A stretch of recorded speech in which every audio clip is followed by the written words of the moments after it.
The Dazzling Show. Let's go. Welcome back. I'll be talking to Acho Nwakamma, the farmer, not the deputy governor, but the farmer. So tell me about your farm. Yeah, I own an integrated farm. We call it East Goshen Farm, located in my village. And the farm is on a land that is about 10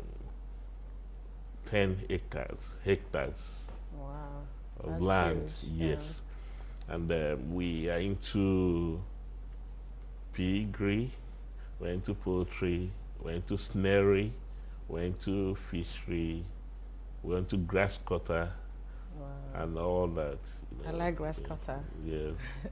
So, and integrated in the sense that, some of the byproducts of one group of animals could be, used for the other. Yeah. And then we also produce our feeds. So everything we need is within the good. farm. So you don't spend a lot of money on buying feeds. But you have to buy the raw materials. Yeah, But the only thing that at the end we have feeds cheaper than Exactly. going to buy it elsewhere. So that's the advantage of milling your own feed, and then you're also sure of the quality. Exactly. You're sure of the quality of the feed you're giving out. Because when you go to source your feed outside, at times, you get inferior feed, and all that. So, and that will affect your output. Entire system. Yeah. So, Yeah, I'm so interested in that feeding and the cost, Sure. because a lot of people want to farm, but they complain about the cost of buying Yes, feed and yeah. the running costs and overhead. Yeah. So the only the problem we have in farming in Nigeria, there are some limiting factors you have. Like, first of all, the funding. Yeah. Because you need money really to have your structures on ground and all that, the infrastructure and even the animals themselves. Funding is one of the problems, and unfortunately our banks are not ready to. They are not very interested in giving farmers loans because of it's a long-term investment. The time of return is longer. They want short-term things. You give them next month, they get their money and make their profit. So, however, federal government has realized this fact, and they are making a lot of policies they have rolled out that are geared towards solving these problems. That is one of the problems. Then secondly, the other problem is our land tenure system. When people have small portions of land, families, small portions. So you can't go into mechanized farming. So you have little space. So it requires understanding. What I'm advocating in my village now is that, if they can come together, pool their land together, and everybody knows the quantity of land you have added to this, so if they go for monocropping, they will be able to make more money, because when anybody knows that now, for instance, if it's garden egg, that any time of the year you go to this place, you get garden egg. So definitely whenever they have garden egg, it will be sold. And you can only have such attraction when you are sure there's enough quantity there, and you're sure you have it all year round. So, our weather, because of our weather, you have dry season, and, so it makes our farming seasonal. Now, but definitely the major thing that is required is the water. It's water. So if you have a source of water, regular, permanent source of water, so that when the rains are not there, you have source of water. So you can now give water and then supplement with your nutrients, fertilizer, whatever.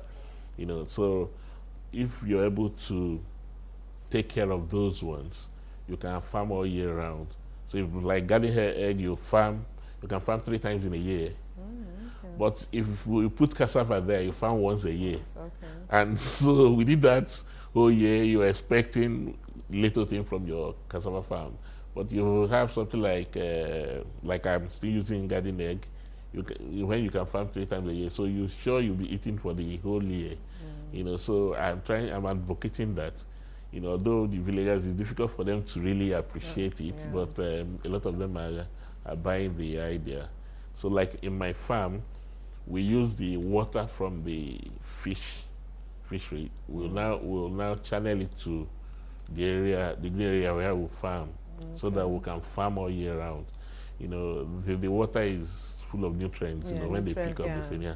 So you're indirectly sending nutrient-filled water to the farm. Very organic. Sure, organic. So what are the business opportunities in farming? How can people make money from that? Yeah, like I said, if you're able to elongate the food chain, the food value chain, you'll be able to make more money.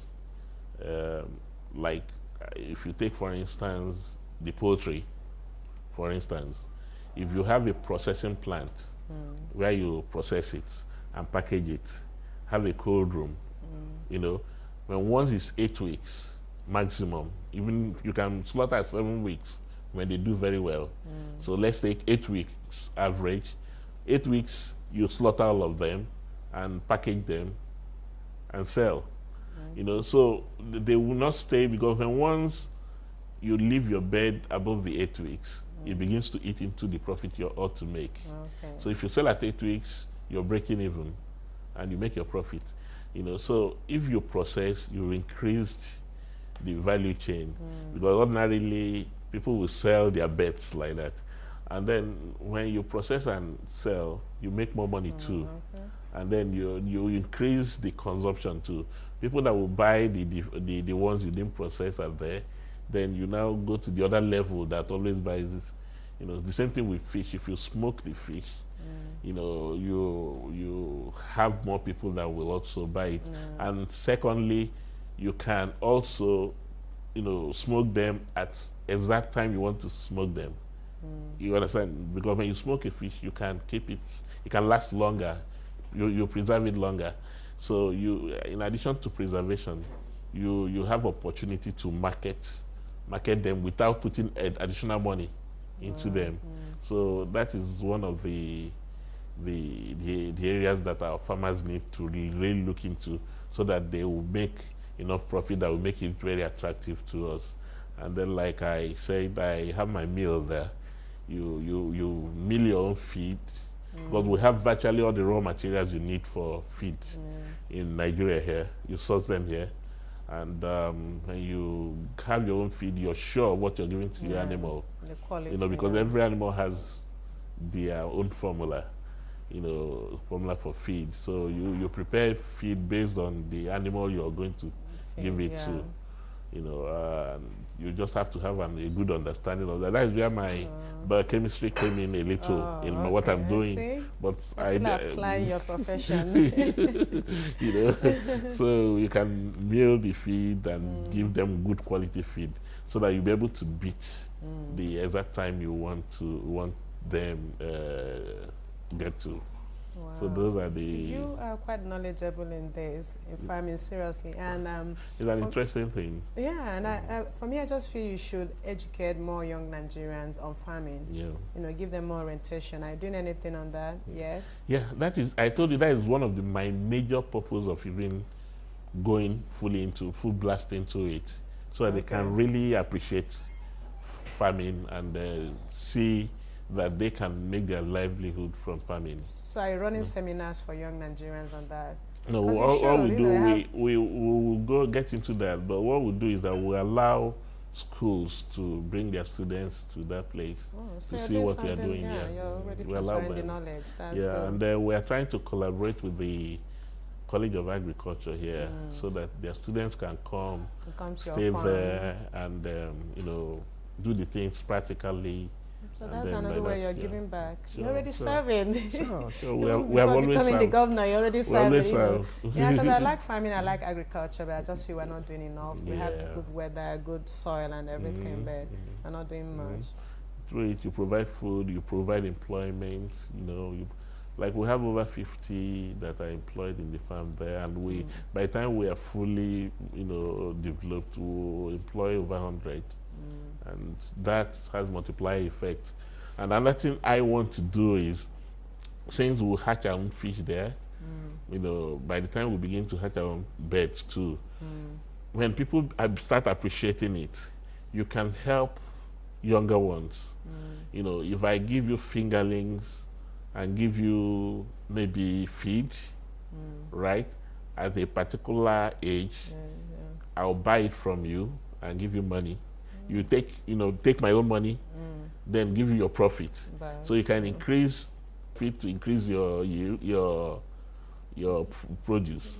You understand what I'm saying? Yeah. The same thing with poultry. Like that, you can help them. Then they won't be talking about money. Now all they need to do is to have the structure where they're going to do it. Like that, you can help the younger ones to grow. That is another idea I have, and that is what I intend to do for people around within the catchment area. Wow, you are such an interesting guy. The Ada Slim Show. Let's go.